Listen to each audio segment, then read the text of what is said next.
السلام عليكم ورحمة الله وبركاته. إن شاء الله النهاردة هنبدأ نشتغل مع بعض Chapter 4 بعنوان Transportation and Assignment Models. هنبدأ ندخل في ال Introduction بتاعة Chapter 4. أول حاجة بيقول لي in this chapter we will explore two special linear programming model. في الشابتر ده هنبدأ نستعرض نوعين خاصين من linear program models، الترانسبورتيشن موديل والاساينمنت موديل. احنا تركيزنا في الشابتر ده هيكون على الترانسبورتيشن موديل. Because of their structure they can solve it more efficiently than the simplex model، لان الستراكشر او القاعده بتاعتهم ممكن نحل بيها بطريقه ابسط من السمبلكس موديل، ودي طريقه برضو من الطرق اللي احنا بنستخدمها في solving problems بتاعه اللينير programming. These problems are member of a category of LP techniques called network flow problems. المجموعة من البروبلمز أو المسائل ديت هي عبارة عن members أو أعضاء في الكاتيجوري بتاعة اللينير بروجرام تكنيك، ودي بنسميها النتورك فلو بروبرتي. ترانسبورتيشن موديل ده الجزء اللي احنا مهتمين بدراسته في الشابتر ده.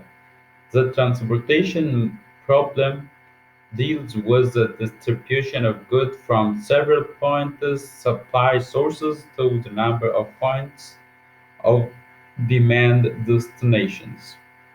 ببساطة ال transportation models بتتعامل مع ال distribution أو توزيع الجودز أو البضائع من نقاط معينة، أو المصدر أو السورس أو السبلاي العرض أو الشركة أو المصنع اللي بيبروديوس الجودز دي لعدد من البوينتس تسمى الديماند أو الديستنيشن.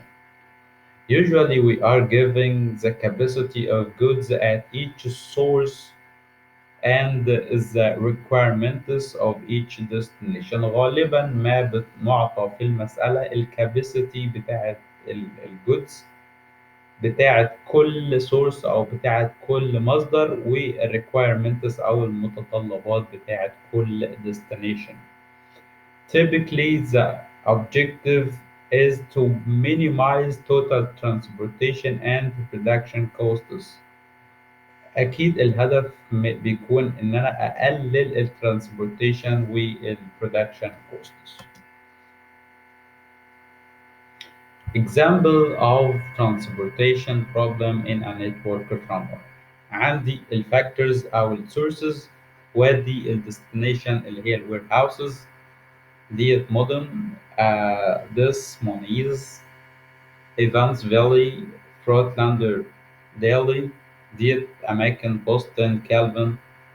ديت الأماكن اللي أنا عايز أشحن فيها الجودز أو البضايع ديت ليها. عندي السورسز اللي على الشمال دول، وعندي الديستنيشنز أو الوير هاوسز أماكن البيع هنا. ديت بقول عليها الكاباسيتيز. المصنع ده بينتج 100 وحدة، المصنع ده 300 وحدة، المصنع ده 300. أما الوير هاوس ديت الريكويرمنتس أو هي عايزة 300 يونت، وديت 200 ودي 200. هنشوف بقى ازاي هنقدر ان احنا نشتغل البروبلم دي في صورة transportation. Assignment model. The assignment problem refers to the class of LP problems that involve determining the most efficient assignment of a resource to task. The objective is to minimize total costs or total time to perform the task at hand.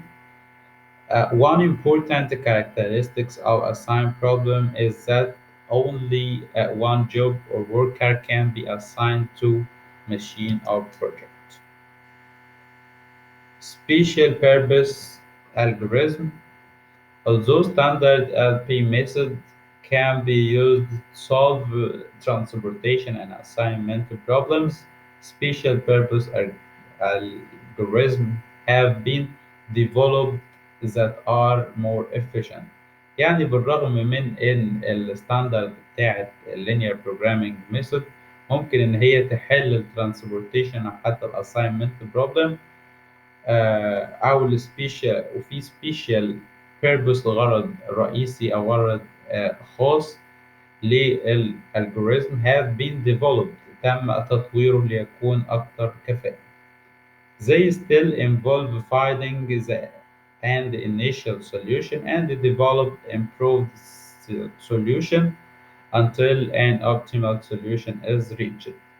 هما الفكرة إن هما بيشتغلوا إن هما الأول finding يوجدوا ال initial solution أو الحل المبدئي and after that they're gonna to improve this solution in order to have the optimal solution. هما بيشتغلوا على الحل المبدئي ده ويبدأوا يطوروه عشان يوصلوا في النهاية للحل الأمثل أو اللي احنا بنقول عليه ال optimal solution. There are fairly simple in terms of computation.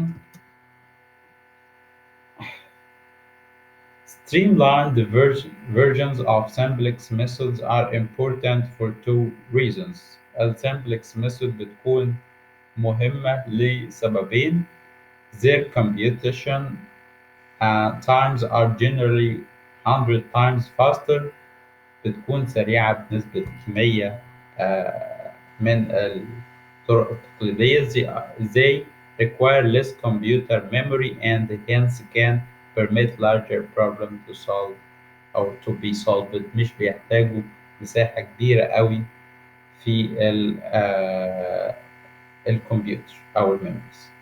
Two common techniques for developing initial solution are the Northwest corner methods and the Virgil approximate. يعني في طريقتين او احنا هندرس مع بعض ثلاث طرق، ولكن هنا في طريقتين من اكتر الطرق الشائعة او من اكتر التكنيكس اللي احنا بنستخدمها عشان نطور الانيشال سوليوشن، وهي Northwest corner methods والفيرجلز approximation. The initial solution is evaluated using either stepping stone methods or the modified distribution Moody methods. الانيشال solution دي احنا evaluated باستخدام stepping stone method او المودي method، ولكن احنا تركيزنا هيكون على stepping stone methods. We also introduce a solution to a solution procedures called Ergen methods, float technique, or reduce matrix methods. Set up a transportation problem. ديت الترانسبورتيشن problem اللي معانا. The Executive Furniture Corporation manufacture office desks at three locations: Des Moines, Evansville, and Fort Lauderdale. يعني في شركة بتنتج في ثلاث أماكن اللي احنا لسه ذاكرينهم.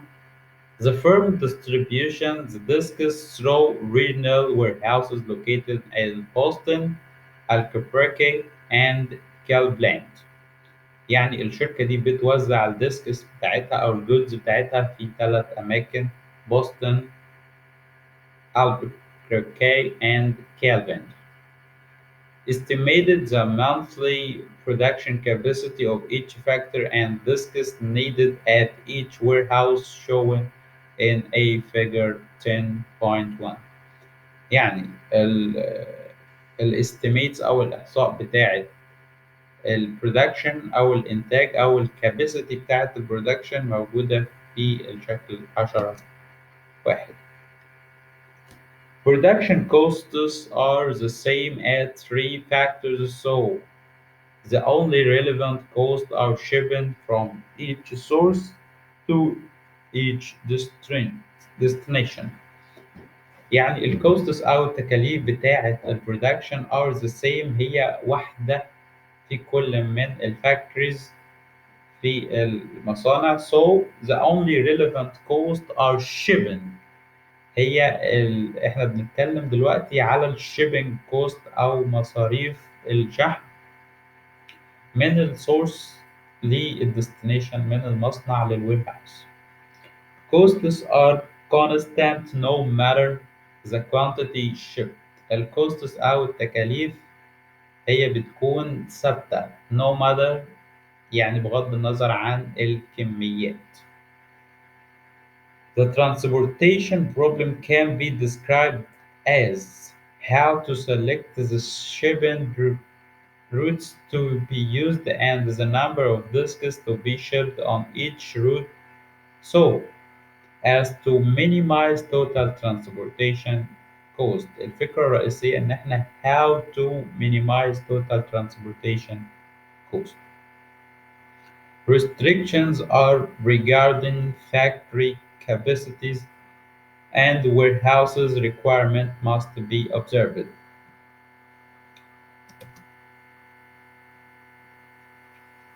The first step is to setting up the transportation table. Its the purpose. الفيرست ستيب او الخطوه الاولى ان انا اعمل الترانسبورتيشن تيبل. Its purpose is to summarize all relevant data and keep track of algorithm computation.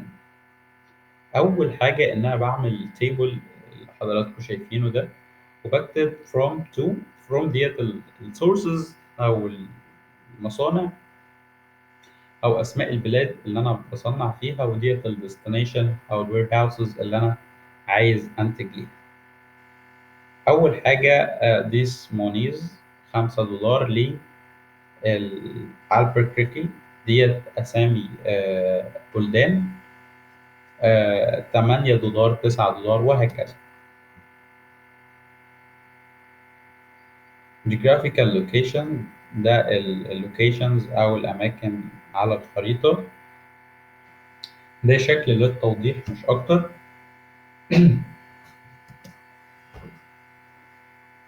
transportation table for executive furniture ديت الكاباسيتيز يا جماعه، factory capacity، وديت الوير هاوسز requirement، ديت عايزه 300 وحده، دي 200 دي 100، اما الكاباسيتيز 100 300 300. لازم المجموع هنا يساوي المجموع هنا، يعني احنا لو جمعنا دول هيطلعوا 700 ولو جمعنا دول هيكونوا 700.